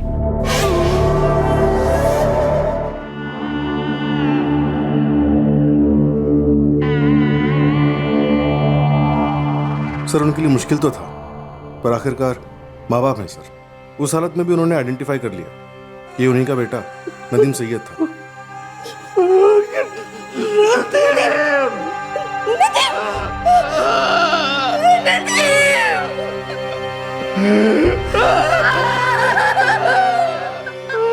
नदीम के कॉल रिकॉर्ड्स हमने 17 को मंगवाए थे, जिस दिन कंप्लेन हुई थी। आखिरी लोकेशन तो भोपाल की है। तभी तो हमारा सारा सर्च ऑपरेशन भोपाल पर ही फोकस रहा। हालांकि हमने नदीम के सारे डिटेल्स पूरे एमपी में भिजवा दिए थे, और भोपाल के सारे एक्सीडेंट के केसेस में हमने छान मारे थे, छोटे मोटे क्लिनिक से लेकर सरकारी हॉस्पिटल तक। उज्जैन की तो हमने सोची भी नहीं थी, क्योंकि कोई कारण ही नहीं था। वैसे माँ बाप ने शिनाख्त तो कर ली है, तो हम विक्टिम को नदीम सैयद मान सकते हैं, लेकिन फाइनल कंफर्मेशन डीएनए टेस्ट के बाद ही होगा, ताकि डाउट की कोई गुंजाइश न रहे। वैसे दोनों केसेस के बाकी सारे डिटेल्स तो मैच कर रहे हैं, सिवाय इसके कि आखिरी लोकेशन उज्जैन नहीं भोपाल है। और एक अजीब बात है इस फ़ोन को लेकर। कॉल रिकॉर्ड में गौर कीजिए, नदीम का फ़ोन सिर्फ 2 महीने पुराना है और किसी शमशेर खान के नाम पर खरीदा गया है। कौन है शमशेर खान? फर्जी नाम है। आप बता रहे थे कि ये नदीम किसी एसी रिपेयर यूनिट में टेक्नीशियन था। जी हाँ, वसीम बेग की यूनिट में। नदीम इस नंबर से अपने बॉस वसीम, अपने पेरेंट्स, क्लाइंट, कुछ दोस्तों और रिश्तेदारों को कॉल करता था। वसीम बेग की वाइफ रुखसाना को भी कुछ कॉल्स हुए। हमने वसीम और रुखसाना दोनों से कंफर्म भी किया था। इंस्पेक्टर साहब, ऐसे सीधे हमारे घर चले आने से पहले आपको ज़रा सा एहतियात बरतना चाहिए था। चुनाव लड़ रहा हूँ, हमारे मुखालफों को पता चलेगा तो बात का पतंगड़ बनाने का मौका मिल सकता है। फिलहाल नदीम नहीं मिल रहा है और मैं ये जानने के लिए आया हूँ कि नदीम ने फर्जी नाम से मोबाइल क्यों लिया। रुखसाना जी, आप कुछ कहेंगी? आपकी तो बात होती थी। नदीम हमारे यहाँ पिछले 3 सालों से काम कर रहा है और इन 3 सालों में उसने कभी भी कोई भी फर्जी काम नहीं किया। निहायती नेक, ईमानदार और मेहनती लड़का है। जिंदगी में कभी कुछ फर्जी कर ही नहीं सकता। बिल्कुल, मैं भी यही कहने वाला था। दरअसल नदीम का पिछला फ़ोन पानी में गिर गया था, इसलिए उसने नए फ़ोन के साथ नया सिम ले लिया। मैंने पूछा भी ऐसा क्यों कर रहे हो, तो क्या बोला? बोला सिम नए इंस्ट्रूमेंट के साथ किसी अच्छी डील में मिल रही है। लेकिन इंस्पेक्टर साहब, ये बात मैं मान ही नहीं सकता हूँ कि नदीम किसी भी तरह का कोई फर्जी काम कर सकता है। आप नदीम को ढूंढ निकालिए, बहुत नेक बंदा है। हो सकता है किसी के बहकावे में आ गया हो, किसी ने फंसा लिया हो, कुछ गलत हो गया हो। सर, हमने हर मुमकिन एंगल टटोला, कहीं ये बंदा नदीम किसी चक्कर में तो नहीं फंस गया। आप लोगों के पास इस एंगल को लेकर चलने का एक मजबूत कारण था, फर्जी नाम। कोई बंदा ऐसा क्यों करेगा? और सबसे बड़ी बात ये कि वो उज्जैन क्यों आया होगा या फिर लाया गया होगा। नदीम का उज्जैन से कोई ना कोई कनेक्शन जरूर था जो भोपाल में कोई नहीं जानता, या फिर जानबूझ के अनजान बन रहा है।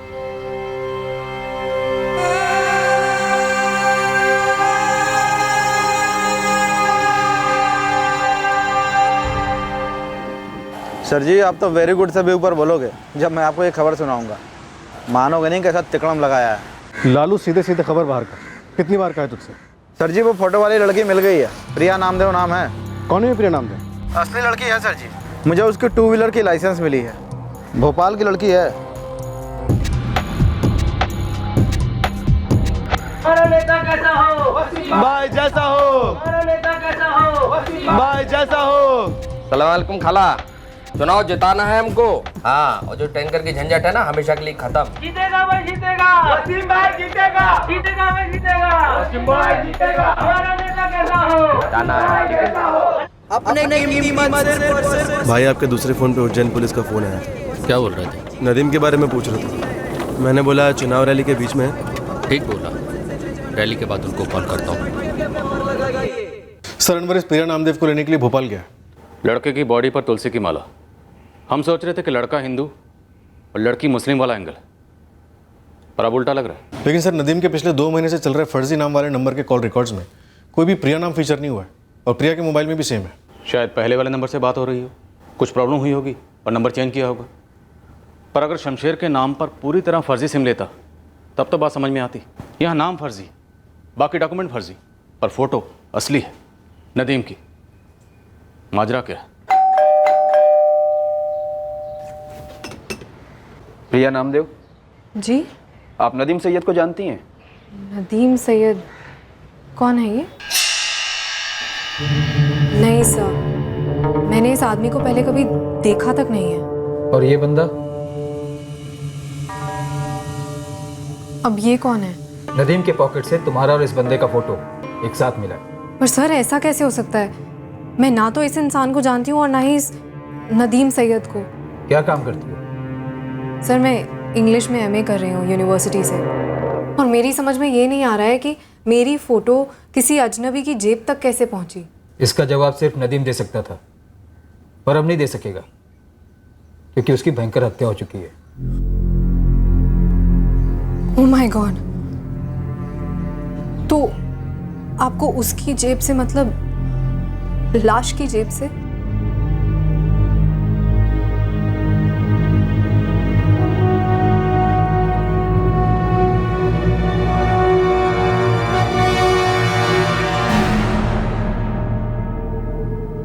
माफ कीजिए मालिक, चुनाव प्रचार के बीच में हूँ, इस वक्त उज्जैन आ ही नहीं सकता। वसीम साहब, नदीम से आखिरी बार रूबरू बात करने वाले आप ही। तो ये कोई गुनाह है? नदीम उज्जैन क्यों आया होगा? ये तो मैं अनवर साहब को भी बता चुका हूँ कि मुझे नहीं मालूम कि नदीम का उज्जैन में क्या काम था। कुछ तो बताया होगा। अरे इंस्पेक्टर साहब, जिसने अपने अम्मी अब्बू को नहीं बताया वो हमें क्यों बताएगा? हो सकता है आपकी बेगम को बताया, रुखसाना साहिबा को। ज़रा उनसे मेरी बात करवाइए। देखिए इंस्पेक्टर साहब, जितना मैं जानता हूँ उतना ही वो जानती है और उतना ही बताएगी। आप बात तो करवाइए। कह रहा हूँ ना, फिजूल में अपना वक्त बर्बाद कर रहे हैं आप लोग। नदीम ने किसी को नहीं बताया कि वो उज्जैन क्यों जा रहा है।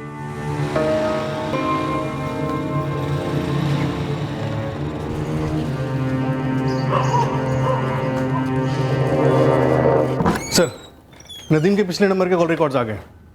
प्रिया नामदेव? कहीं नहीं सर। अभिषेक, नदीम के वॉलेट में प्रिया नामदेव की फ़ोटो डाल देना एक छल हो सकता है, हमें गुमराह करने के लिए, जैसे शर्ट का लेबल छोड़ दिया गया था। पर सर, हमें अब ये ट्रैक करना होगा कि कातिल के पास प्रिया की फोटोग्राफ आई कैसे। एग्जैक्टली। अब हमें इस क्रिमिनल की थिंकिंग समझ में आने लगी। अब हमें इसकी सोच से एक कदम आगे चलकर सोचना होगा और किसी भी कीमत पर इसे मात देनी होगी। हमें पता लगाना होगा कि 16 जून को नदीम उज्जैन खुद आया या यहाँ पर लाया गया, जिंदा लाया गया या कत्ल करने के बाद उसकी बॉडी को यहाँ लाया गया। सोचते हैं और पता लगाते हैं कि हर कदम पर ऐसा क्यों किया गया। राइट सर, क्रिमिनल की तरह सोचते हैं, लेकिन 2 कदम आगे रह के।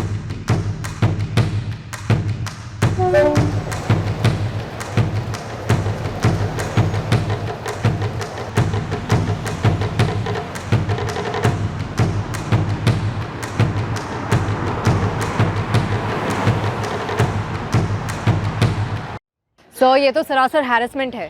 सर, मैं एक बार थाने आ चुकी हूँ और आपको साफ साफ बता चुकी हूँ कि मैं किसी नदीम सैयद को नहीं जानती, तो फिर मैं दोबारा थाने क्यों आऊँ? प्रिया जी, मैं श्योर हूँ कि आप वैसे इस केस में शामिल नहीं हैं, लेकिन आप ज़रूर एक ऐसे इंसान से कनेक्टेड हैं जो इस केस से जुड़ा हुआ है, और हम बस वो कनेक्शन ढूंढ रहे हैं।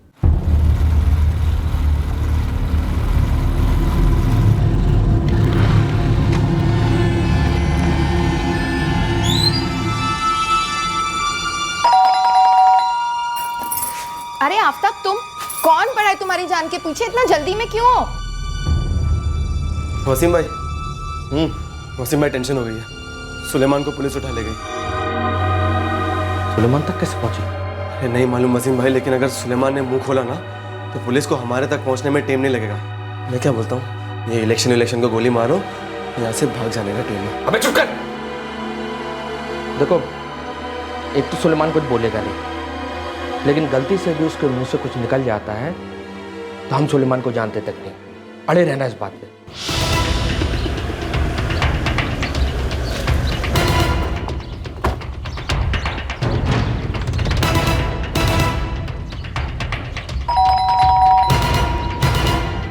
पुलिस। लेकिन कोई पुख्ता सबूत तो होना चाहिए ना आपके पास? सब दिखाएंगे थाने में। अभी आप अपने टांगों पर चलेंगे हमारे साथ, या घसीट कर ले जाए भरे मोहल्ले में? ए, जबान संभाल के। आप एक इलेक्शन के उम्मीदवार से बात कर रहे हैं जो 100% जीत कर आने वाले हैं। आपके शौहर ऑलरेडी हार चुके हैं, बुरी तरह। जमानत जब्त।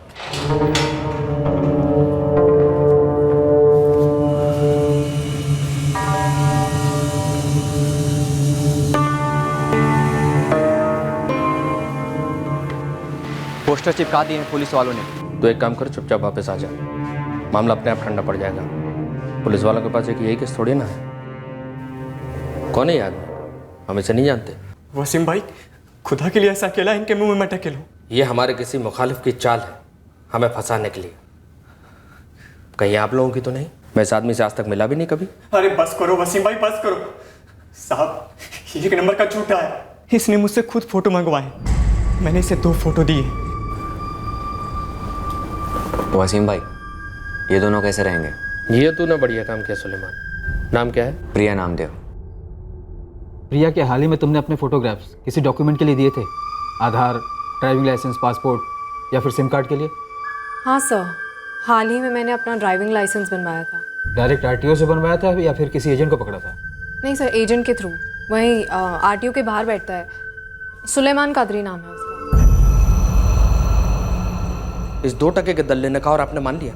ये लड़के, जिसने भी हमें फंसाने के लिए पैसे दिए ना तुझे, नाम बता उनका। किसी और का कि हमारे साथ डाल रहा, साले हरामखोर।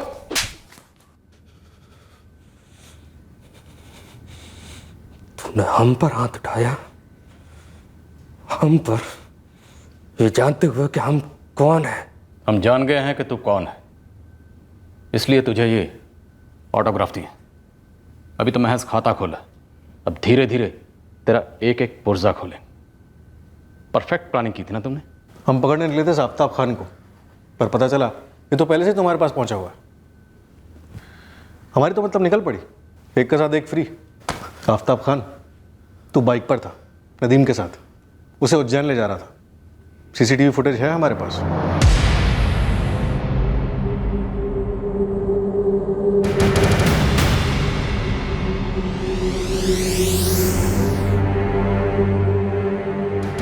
क्या मिली भगत है ये? हमारे अपोजिशन में जो खड़ा है उसके साथ तुमने और इन दोनों ने मिलकर हमें बदनाम करने की साजिश रची है। देख रहे हो आफ्ताब, पहले इसने सुलेमान को हमारी गोद में डाल दिया और अब ये तुम्हारे सर पर पैर रखकर खुद को बचाने की कोशिश कर रहा है। सोच लो क्या करोगे? वसीम भाई के लिए खुद की जान गंवाओगे या खुद की जान बचाओगे? वसीम भाई ने कहा था कि सब कुछ परफेक्ट होगा। भाईजान, नदीम को? हाँ भाईजान, लेकिन चुनाव सर पर है, कहीं पकड़े गए तो बहुत बुरे फंसेंगे। 3 महीने से झकनी मरा रहा हूं। ऐसी प्लानिंग की है कि दुनिया की कोई भी पुलिस हम तक कभी नहीं पहुंच सकती। परफेक्ट मर्डर होगा ये। पद्मनी जी की बॉडी देखकर लग रहा है कि उनकी मौत इलेक्ट्रिक शॉक की वजह से हुई, जबकि हीटर पे हाथ मां गायत्री का है और गले पे स्ट्रैंगुलेशंस के मार्क्स भी हैं। परफेक्ट फील्डिंग देखो मेरी। पहले स्टेप के मुताबिक 2 महीने पहले मैंने नदीम को नया फ़ोन, नई सिम दिलाई, फर्जी नाम और डॉक्यूमेंट्स के साथ। नदीम।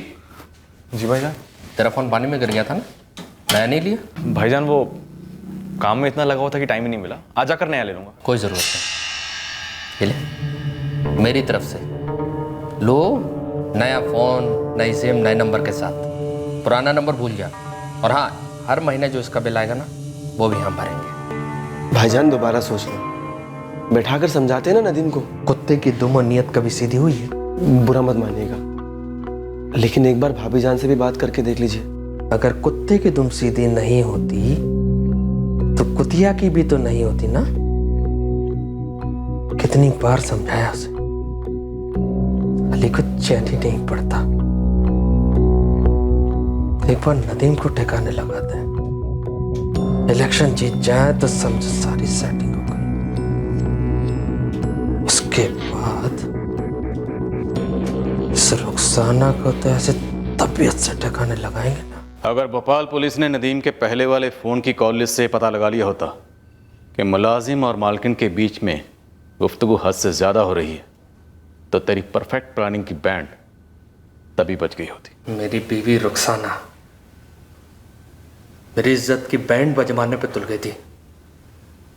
बहुत कोशिश करी दोनों को समझाने की, लेकिन घर के एसी में जब बार बार नदीम को बुलाती है सर्विसिंग के लिए, काम होता है इसलिए बुलाती हूँ। एक हाथ नहीं मारो उसको, जोर से डांटा, बच गए सब।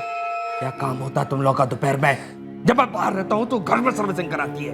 एक एक बात बारीकी से पूछी और रोते रोते सब भूख गया। डराऊं? वसीम भाई, अम्मी और अब्बू की कसम, आइंदा ऐसी गलती नहीं करूंगा। लेकिन पहली बार भी हुई ही कैसे? तुझमें इतनी आसान फरामोशी आई कहां से बे? जानता है ना क्या था तू? कीड़ा, गंदी नाली का वो कीड़ा जिसे मैंने नाली से उठाया, नहलाया धुलाया, साफ किया और इंसान बनाया। साले तूने मेरी बीवी पे हाथ डाला। वसीम भाई, गलती हो गई, सबसे बड़ी गलती, आइंदा कभी नहीं होगा। लेकिन समझे नहीं दोनों, लगे पड़े थे मेरे पीठ के पीछे, घर के बाहर भी मिलने लगे थे। अगर अपोजिशन पार्टी वालों को पता चलता तो क्या कहते? अपना घर तो संभाला नहीं जाता, वोट क्या खाक संभालेगा? सुन नदीम, तू आफ्ताब के साथ तुरंत निकल जाए, एक अर्जेंट काम है। लेकिन भाई जाना कहाँ है? अबे ये सब मत पूछ, इलेक्शन से रिलेटेड है, खुफिया है। अम्मी, काम से बाहर जा रहा हूँ, आने में थोड़ी देर होगी। भाई मैं समझा नहीं, मैं अपना फ़ोन यहाँ क्यों छोड़ के जाऊँ? अबे यार, सामने वाली पार्टी पे स्टिंग ऑपरेशन होना है, उसमें तुम्हारी और आफ्ताब दोनों की मदद लगेगी, लेकिन हमारा नाम नहीं आना चाहिए। अब अगर तुम अपना फ़ोन लेकर जाओगे तो आसानी से पता लग सकता है कि तुम उस वक्त वहाँ पर थे। लेकिन भाई जाना कहाँ है और करना क्या है? ये सब तुम्हें आफ्ताब बता देगा।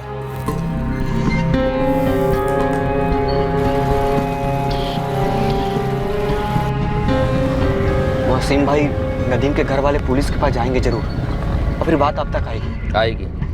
लेकिन हम तक आते आते रास्ते में दम तोड़ देंगे। मेरे या हमारे खिलाफ किसी को रत्ती भर भी कुछ नहीं मिलना। नदीम मरा है ये खबर भी किसी को नहीं होगी।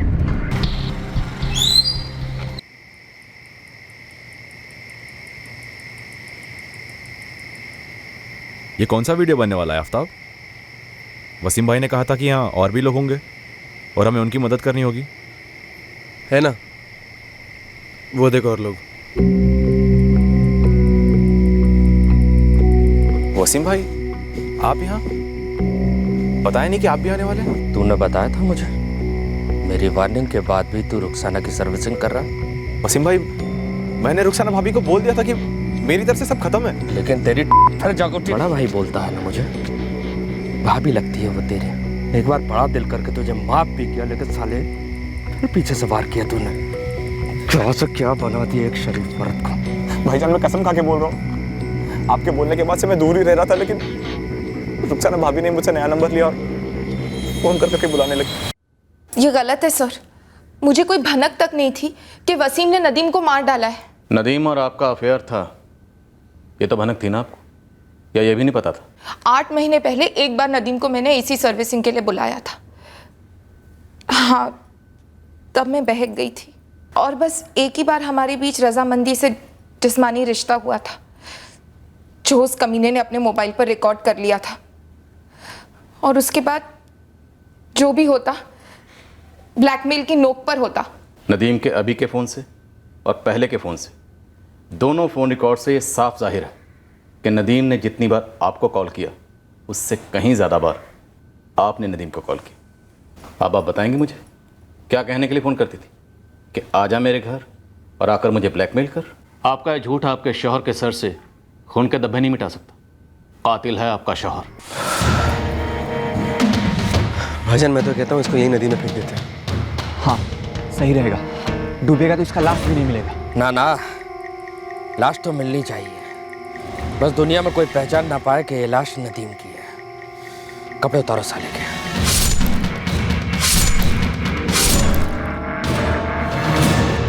पहना दो उसको। पर्स, डायरी, चाबी पैंट के पॉकेट में डाल दो उसके।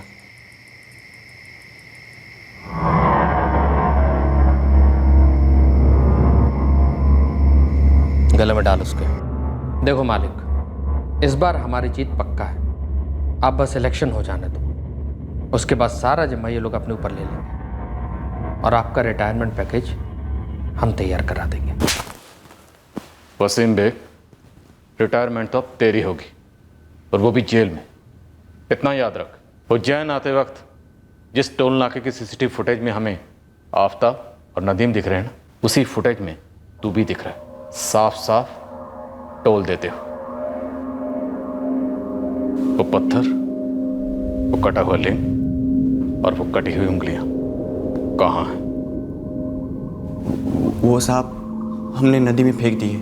तेरी परफेक्ट प्लानिंग पूरी तरह से फ्लॉप हो गई, लेकिन एक बात अच्छी हुई, पब्लिक बच गई। तेरे जैसा कॉर्पोरेटर किसे चाहिए? इतनी बेरहमी से?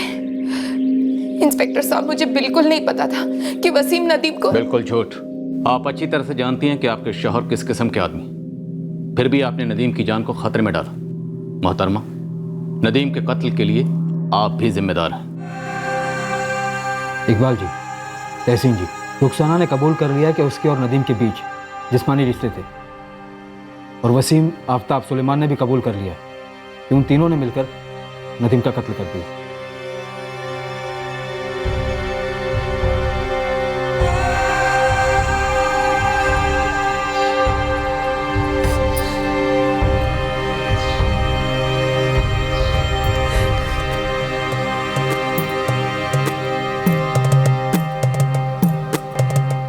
दुनिया में ऐसी कोई प्लानिंग नहीं हो सकती जिसमें इंसान किसी को नुकसान पहुंचाकर खुद बच निकले।